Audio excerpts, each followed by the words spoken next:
So hello and welcome to Let's Talk Energy. These, as you know, are bite-sized podcasts exploring all matters to do with energy, whether that be our own energy or the energy that could affect us. And Amanda and I have been doing this now. This is our second season. And we do this to help you to expand your own knowledge of energy so that you can keep your own energy shining bright.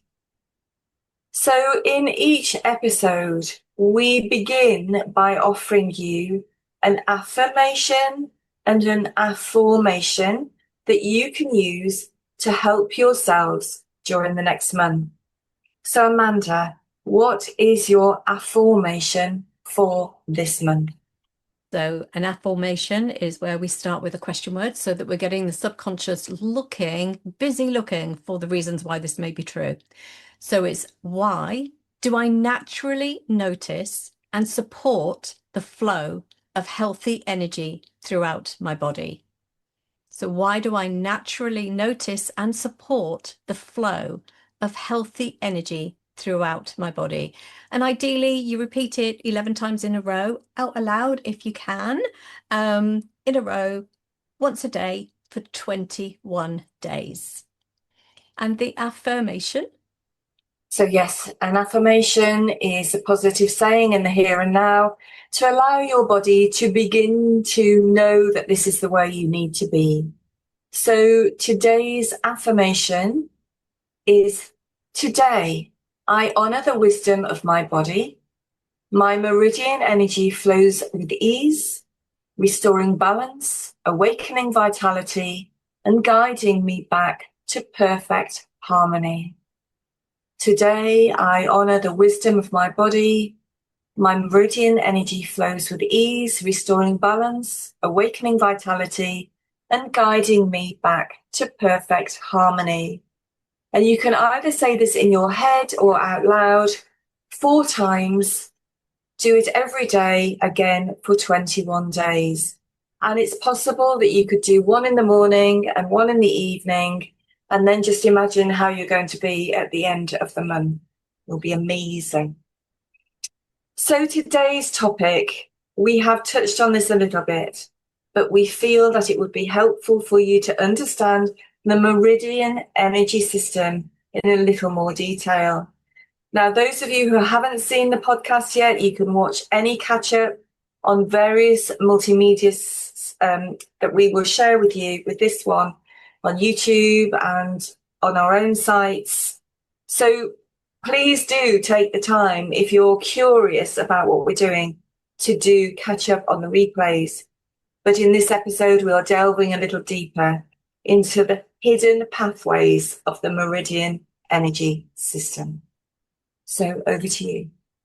Lovely. So the thing is if you think about it, what if your body has an invisible communication system running through it that influences your energy, your emotions, your health, your sleep, your digestion, and well-being every single day? Well, we have. And it's the Meridian system. Many people, we know about the nervous system, don't we? We know about the blood vessels, we know about the lymphatic system, but very few have actually heard of the Meridian system. And yet for thousands of years, practitioners have understood that these energy pathways play an absolutely vital role in maintaining our health and balance. And they are like energetic pathways that literally run throughout the whole of the body. And they're like our electrical wiring system. And just as blood flows through our blood vessels, we have this energy, this chi that flows through the meridians. And you will find that if you look at it, it does go back thousands of years into ancient treatments. And what always makes me smile is people of the modern world go, but there's no proof. But there is proof that is out there, and it's called evidential, why people working with people and things shifting and changing. Just because there hasn't been a research per se by a scientific community does not mean that it isn't true or real. And we do need to remember that. But I also happen to know many scientists and researchers that are desperate to look into subject matters like this. They just cannot get the funding. And that's interesting as well, isn't it, Jo? Yeah, it is definitely. But I think the Meridian energy pathway, we underestimate how powerful the flow of energy is within the body. And you mentioned chi. Some people call it chi, some people call it other things, but it is the energy flow. And it is so important to keep that energy flowing freely through all of the meridians so that every single organ in our body functions properly, that our heads, our toes, our fingers are connected, because if there is a break in the meridian pathway, then disruption or dis-ease can happen. And this happens very subtly to begin with. But over time, it can actually lead to physical symptoms, whether those be within the body or within the mind. So I think it is really important to bring awareness of the meridian pathways to you.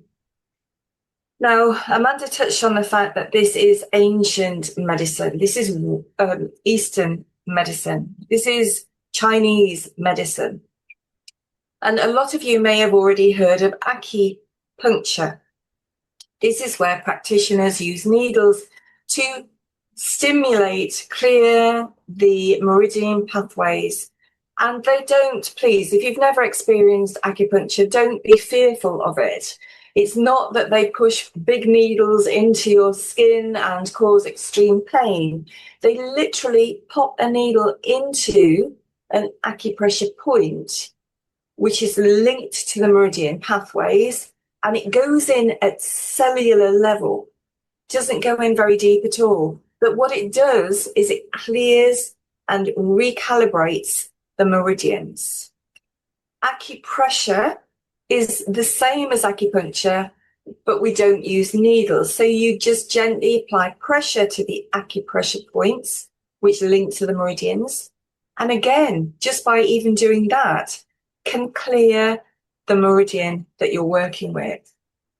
Chinese herbal medicine is also very good for supporting, cleansing and clearing the meridians, along with, now this is one that I love because so many people struggle with how to pronounce it. It is Qigong. And this is a movement that is a flow of movement that actually does cleanse and clear the pathways. And I know somebody in this room has started to do Qigong on a regular basis. Would you like to explain a little bit more?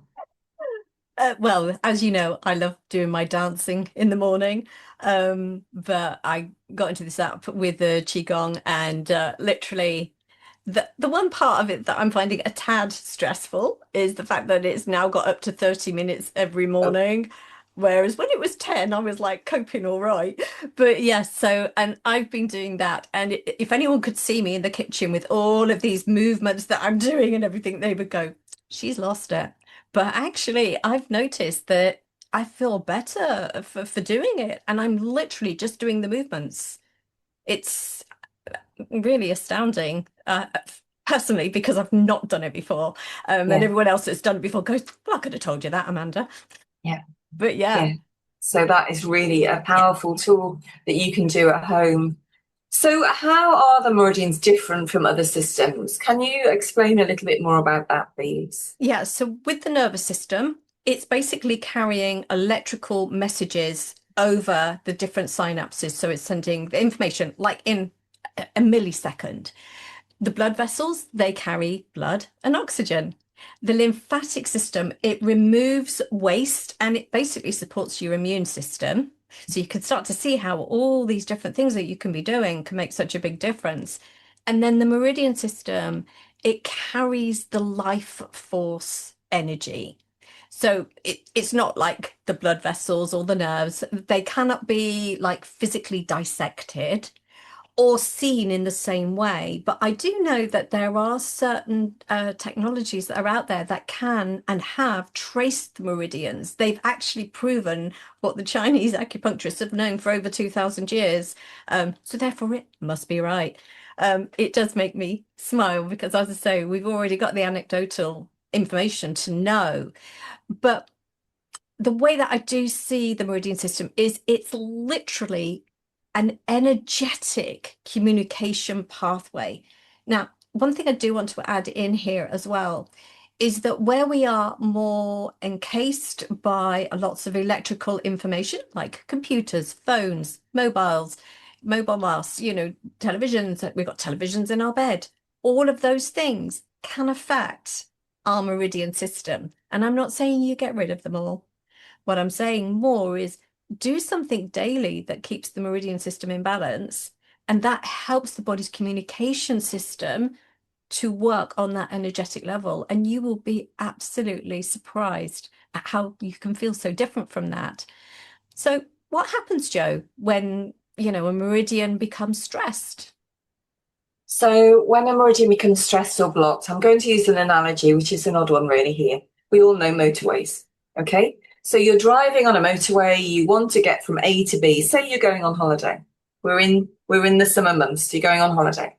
You set off from your home, you've got your holiday destination, you can't wait to get there, and you travel on the motorway.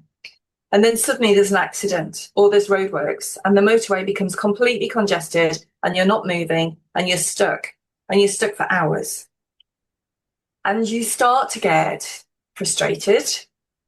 You listen to the music, then you perhaps realize that you need the bathroom, or your kids are getting irritable, or you're just starting to feel the stress levels building up a little bit. You're still not moving. You're hearing on the radio it's going to be for another hour or so.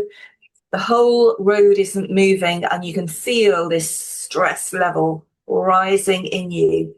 The anger, the frustration, the irritation. Now imagine that motorway is your meridian energy pathway. And those symptoms of that blockage that you can relate to the motorway being stuck are happening within your body, but not consciously. On a very subconscious level, those emotions, that stress on the physical body, on the emotional body, they're starting to build up very gently and subtly until you start to really notice them, but you can't work out what is going on. That's when they can start to affect you emotionally. They can start to disrupt your organs and the processes that they're supposed to be doing. They can cause pain or discomfort over time. So I think that, it is really just consciously being aware of the fact that this is another flow of energy within your beautiful bodies that is important. So other stresses can arise that can affect the meridian pathways. What would those be? What would you just name for people to be aware of? I think you've touched on some of them, but emotional trauma, ongoing stress. I mean, Yeah. Getting up to going to sleep or not sleeping, because it can be sleep issues, it can be poor nutrition. We're eating on the go, we're not necessarily having the chance, especially due to money issues, possibly, that you just have to go for the thing that is the cheapest, even though it may not be the best. But again, it's about making the best of what we can at that point. Also, physical injury, a fall or a knock, that bruise can affect, or surgery, especially when it's cutting through the meridians, the amounts of people that have them, and they're like cutting across the midline of the body. And there's loads of meridians that go up and down the front of the body alone. So yeah, they're some of them, but there are many more. I know there's so many more, isn't there? And I think also one of the things to bring into your awareness is the emotions and can relate to the different meridians. So we're just going to explore that a little bit with you.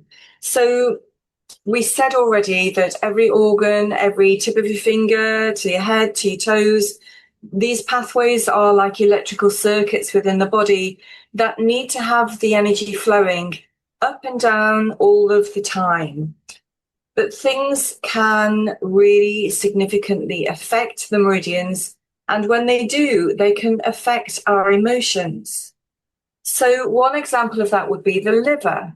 So when the liver meridian is out of balance or blocked or stuck, this can cause frustration, anger, irritation, or feeling stuck or feeling trapped. However, feeling stuck, feeling trapped, feeling irritated or angry can affect the meridian pathway. So it is interwoven. What other parts of the body can you name here? Well, if you look at the stomach meridian, so with the pathways, they tend to travel through the organ that they mentioned, but not always. Yeah. But it doesn't mean that it's that organ that is the problem. It's just saying the meridian energy pathway that travels on that direction is actually having an inconsistency in the flow of what's going on.